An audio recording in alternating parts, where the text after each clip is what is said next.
বিশ্ব রাজনীতিতে গুটি কয়েক এমন পরিবার রয়েছে যাদের তিনজন সদস্য একটি দেশের সর্বোচ্চ শাসনভার সামলেছেন। ভারতের নেহরু গান্ধী থেকে শুরু করে উত্তর কোরিয়ার কিম পরিবার, ইতিহাসের পাতায় এই নামগুলো খোদাই করা আছে। এবার সেই অভিজাত তালিকায় যুক্ত হতে যাচ্ছে বাংলাদেশের জিয়া পরিবারও। 12 ফেব্রুয়ারির নির্বাচনে নিরঙ্কুশ জয়ের পর বাবা ও মায়ের উত্তরসূরি হিসেবে শপথ নিয়েছেন এবার তারেক রহমান। শপথ করিতেছি যে 1975 সালের 7 নভেম্বর সিপাহী জনতার বিপ্লবের মাধ্যমে রাষ্ট্রীয় ক্ষমতার কেন্দ্রবিন্দুতে অধিষ্ঠিত হন বীর মুক্তিযোদ্ধা শহীদ জিয়াউর রহমান।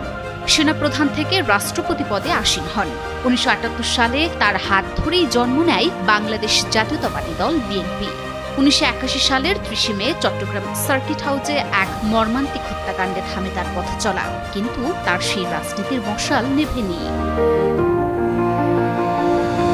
স্বামীহারা সাধারণ গৃহিণী থেকে রাজপথের আপসী নেত্রী হয়ে ওঠেন খালেদা জিয়া। স্বৈরাচার বিরোধী আন্দোলনে নেতৃত্ব দিয়ে 1991 সালে দেশের প্রথম নারী প্রধানমন্ত্রী হন তিনি। টানা 3 মেয়াদে সরকার প্রধান হয়ে গড়েন অনন্য রেকর্ড। 30 ডিসেম্বর তার প্রয়াণের পর তৈরি হয়েছিল শূন্যতা, কিন্তু শূন্যস্থান কখনো শূন্য থাকে না। দীর্ঘ 17 বছরের নির্বাসন শেষে দেশে ফিরেছেন তারেক রহমান। বাবা শহীদ প্রেসিডেন্ট জিয়াউর রহমান এবং মা বেগম খালেদা জিয়ার পর এখন দেশের শাসনভার নিয়েছেন তারেক রহমান। রাজনীতির এই পারিবারিক উত্তরাধিকারের চিত্রটি বিশ্বজুড়েই বিস্তৃত।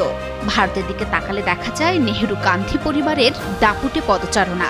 1947 সালে স্বাধীনতার পর প্রথম প্রধানমন্ত্রী হিসেবে আধুনিক ভারতের ভিত্তি গড়েছিলেন জওহরলাল নেহরু।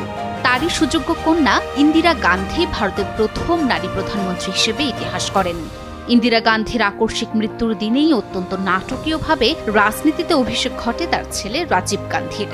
মাত্র 40 বছর বয়সে ভারতের সর্বকনিষ্ঠ প্রধানমন্ত্রী হিসেবে দায়িত্ব নিয়ে তিনি হয়ে ওঠেন তারুণ্যের প্রতীক।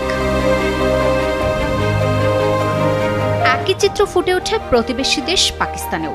জুলফিকার আলী ভুট্টো পিপি গঠনের মাধ্যমে যে রাজনৈতিক ধারা শুরু করেছিলেন তা তার ফাঁসির পরও স্তীমিত হয়নি।